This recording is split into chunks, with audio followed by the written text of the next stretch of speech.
السلام علیکم دوستوں، دنیا کی تاریخ میں ایسے بہت سارے بادشاہ اور فرعون گزرے ہیں جن کو ان کی بادشاہت اور دولت کے نشے نے مغرور بنا دیا اور وہ تکبر میں آ کر خدائی کا دعویٰ کر بیٹھے۔ اس کے باوجود بھی اللہ تبارک و تعالی ان کی طرف انبیاء کرام کو مبعوث فرمایا اور ان کو ہدایت کی طرف بلایا، لیکن یہ بدبخت لوگ اپنی انا پر اڑے رہے اور اللہ کی وحدانیت کا انکار کرتے رہے۔ پھر جب یہ لوگ ہدایت کے لائق نہ بچے تو اللہ تبارک و تعالی نے ان بدبخت لوگوں کو عبرت کا نشان بنا دیا، تباہ و برباد کر دیا اور ان لوگوں کے نام و نشان کو صفحہ ہستی سے مٹا دیا۔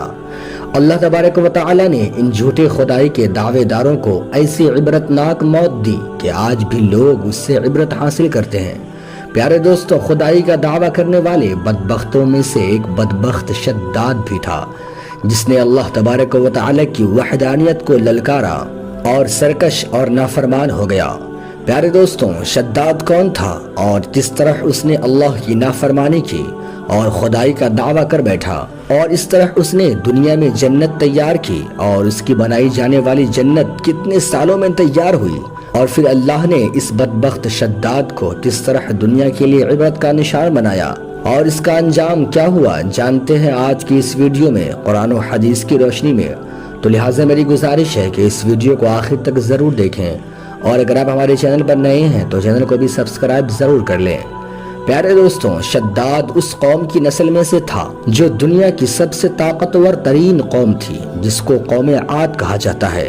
اس قوم کے بارے میں اللہ تبارک و تعالی قرآن مقدس میں ارشاد فرماتا ہے کہ ان کے جیسی قوم نہ اللہ نے ان سے پہلے پیدا کی اور نہ ہی ان کے بعد کسی قوم کو اس طرح بنایا۔ قوم عاد احقاف کے اندر آباد تھی۔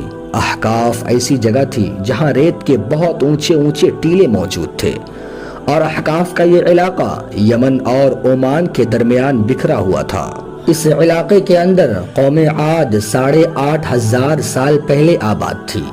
اس قوم پر اللہ تبارک و تعالی کا یہ خاص کرم تھا کہ اللہ نے اس قوم کو دنیا کی سب سے طاقتور قوم بنایا تھا۔ اس کے ساتھ ساتھ اللہ تبارک و تعالی نے اس قوم کو سرسبز و شاداب باغات وغیرہ وغیرہ انمول نعمتوں سے نوازا تھا۔ چنانچہ اس قدر مال و دولت نعمتوں کی فرمانی سے یہ لوگ بھٹک گئے اور اللہ تبارک و تعالی کی نافرمان قوم ہو گئی اور باغی ہو گئی۔ ان کی ہدایت کے لیے اللہ تبارک و تعالی نے حضرت ہود علیہ السلام کو ان کی طرف مبعوث فرمایا۔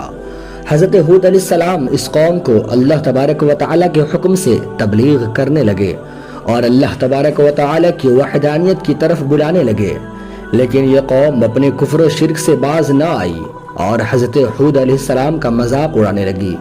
شداد جو کہ اسی قوم کی نسل میں سے تھا، وہ اس قوم کا بادشاہ تھا، اور یہ دو بھائی تھے۔ روایت میں آتا ہے کہ ایک کا نام شداد تھا اور ایک کا نام شدید تھا۔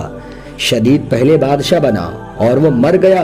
اس کی فوت ہو جانے کے بعد شداد تخت نشی پر بیٹھ گیا، اور یہ اس طرح دنیا کی سب سے طاقتور قوم عاد کا بادشاہ بن گیا۔ دوستوں، شداد ایک بہت ہی بڑی سلطنت کا حکمران تھا۔ شداد کی یہ بادشاہت یمن سے لے کر عراق تک اور بعض روایت کے مطابق ایران تک پھیلی ہوئی تھی۔ شداد نے اپنی طاقت کے زور پر بڑے بڑے بادشاہوں کو اپنی طرف جھکا لیا تھا۔ اس بدبخت کو حضرت ہود علیہ السلام نے سمجھانے کی بہت کوشش کی، لیکن اس کا دل مردہ ہو گیا تھا۔ چنانچہ جب حضرت ہود علیہ السلام نے شداد کو اللہ تبارک و تعالی کی وحدانیت کی طرف بلایا تو اس وقت شداد اور حضرت ہود علیہ السلام کے درمیان ایک زبردست مکالمہ ہوا۔ تو شداد نے ہود علیہ السلام سے پوچھا کہ اگر میں اللہ تبارک و تعالی پر ایمان لے آؤں تو مجھے کیا حاصل ہوگا؟ تو اس وقت حضرت ہود علیہ السلام نے شداد سے فرمایا کہ تم پر جنت حلال ہو جائے گی۔ جنت کا نام سنتے ہی شداد پوچھنے لگا کہ یہ جنت کیا ہے؟ تو حضرت ہود علیہ السلام نے شداد کو جنت کا نقشہ بتایا اور جنت کی نعمتوں کے بارے میں بتلایا۔ تو حضرت ہود علیہ السلام کی یہ بات سن کر شداد مسکرانے لگا اور حضرت ہود علیہ السلام کو دیکھ کر کہنے لگا، یہ کون سی بڑی بات ہے، ایسی جنت تو میں بھی تیار کر سکتا ہوں۔ حضرت ہود علیہ السلام نے شداد کو اس کفر و شرک سے روکنے کی بہت کوشش کی، لیکن یہ بدبخت باز نہ آیا۔ چنانچہ اس وقت شداد نے اپنی سلطنت کے بہت بڑے بڑے کاریگروں کو اکٹھا کیا اور احقاف میں ارم کے مقام پر 20 کوس لمبی اور چوڑی جنت بنانے کا کام شروع کروا دیا۔ چنانچہ شداد کی تیار ہونے والی اس جنت میں سونے اور چاندی کی اینٹیں لگائی گئی اور جواہرات بھی لٹکائے گئے۔ اس بدبخت شداد نے اپنی اس بنائی جانے والی جنت میں شہد، دودھ اور پانی کی نہریں بھی کسی طرح سے رواں کر دی اور دنیا کے خوبصورت درخت کے پودے اور پھول بھی لگوا دیے اور اس جنت کو خوبصورت بنانے کے لیے طرح طرح کے زیورات بھی لگا دیا۔ قوم عاد جو کہ پہلے ہی بلند و بالا پہاڑوں کو تراش کر محلات بنانے میں ماہر تھی، اور شداد کی سلطنت میں تو یہ فن عروج پر تھا۔ چنانچہ ریت کے بلند و بالا ٹیلوں پر بہت بڑے ستون کھڑے کر دیے گئے اور سونے اور چاندی کی عمارتیں بنا دی گئی۔ شداد نے یہ فیصلہ کیا تھا کہ جب تک اس کی بنائی جانے والی جنت تیار نہ ہوگی اس وقت تک وہ اس جنت میں قدم نہیں رکھے گا۔ چنانچہ شداد کے حکم کے مطابق جنت تیار ہونے لگی۔ وہ شداد اپنے محل کے اندر بیٹھ کر بے صبری کے ساتھ انتظار کرنے لگا۔ شداد کے اس جنت تیار ہونے میں 12 سال لگے۔ 12 سال کے اندر جب یہ جنت مکمل تیار ہو گئی اور اس کو طرح طرح کے ہیرے اور جواہرات سے سجا دیا گیا اور ہر طرح کی خوبصورتی سے مزین کر دیا گیا، تو اس وقت شداد کو اس کی جنت کے تیار ہونے کا پیغام پہنچا دیا گیا۔ چنانچہ شداد جنت تیار ہونے کا پیغام سنتے ہی بہت خوش ہوا اور وہ اپنی جنت کو دیکھنے کے لیے اپنی فوج کو ساتھ لے کر جنت کی طرف نکل پڑا۔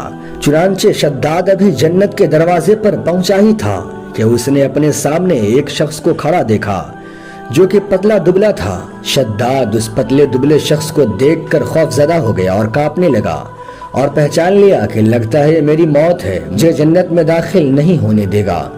یہ اپنے حواریوں سے کہنے لگا کہ یہ میری موت ہے، یہ میری موت ہے۔ اس کے بعد شداد ملک الموت سے عرض کرنے لگا کہ مجھے جنت میں تھوڑی دیر جانے کی مہلت دی جائے، لیکن اللہ تبارک و تعالیٰ کی طرف سے مقررہ کیے ہوئے فرشتے نے جواب دیا کہ مجھے اللہ رب العزت کی طرف سے حکم ہے کہ میں تجھے تمہاری جنت کے اندر قدم نہ رکھنے دوں۔ شداد ملک الموت علیہ السلام کے سامنے بہت رویا اور گڑ گڑایا، لیکن ملک الموت علیہ السلام نے اللہ رب العزت کے حکم کی تعمیل کرتے ہوئے شداد کی روح قبض کر لی۔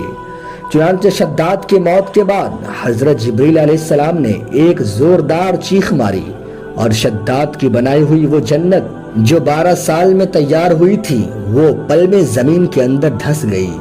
شداد کی اس عبرتناک موت کے بعد حضرت ہود علیہ السلام نے قوم عاد کو بہت سمجھایا، لیکن قوم عاد اپنی عادت کے لیے باز نہ آئی۔ حالانکہ شداد کا یہ انجام قوم عاد کے لیے کافی تھا، لیکن جب انسان کی عقل پر غرور کا پردہ ہوتا ہے تو چاہے شداد ہو یا شدید اس کو کسی کا انجام دکھائی نہیں دیتا۔ حضرت ہود علیہ السلام نے قوم عاد کو شداد کا انجام بتا کر لوگوں کو ڈرانے کی کوشش کی، لیکن قوم عاد باز نہ آئی اور اسی طرح اللہ تبارک و تعالیٰ کی نافرمانیاں کرتی رہی، یہاں تک کہ حضرت ہود علیہ السلام مایوس ہو گئے۔ اس وقت جب قوم عاد ہدایت کے قابل نہ رہی تو اللہ تبارک و تعالیٰ نے حضرت ہود علیہ السلام کو حکم دیا کہ وہ اپنے ساتھیوں کو لے کر اس علاقے سے چلے جائیں۔